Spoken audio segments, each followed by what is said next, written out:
Hey there, Dr. Jeremiah Sample. I'm here today from Family First Chiropractic to talk to you about tech stress. Now, I've heard of the saying, sitting is the new smoking. Well, if so, then handheld technology is the new crack. This position here may look familiar to pretty much anybody watching this video right now.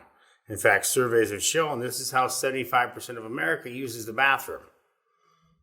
The reason it's 75% is because it's shown also that about 25% of people lie on surveys.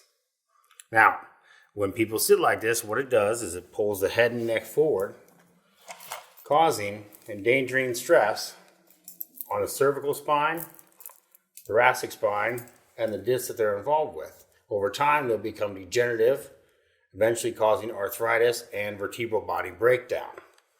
Now, what we have to be concerned with is how do we get our phone more upright so that way our head is in line with our shoulders and our spine is in a neutral position.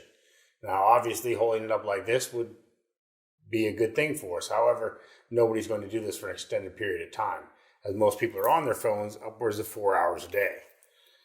Good tip to use, put some pillows in your lap.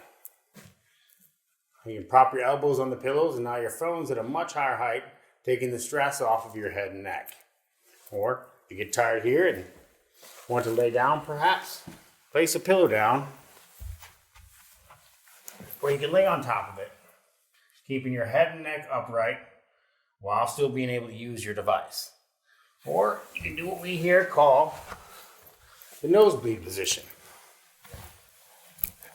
On your back, phone upright, spine in a neutral position. The reason we call it the nosebleed position is once you get tired of using your phone, you'll just drop it on your face. That's how you know you're done using your tech for the day.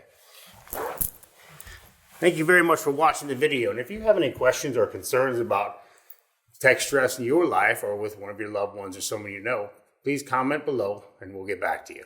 Thank you.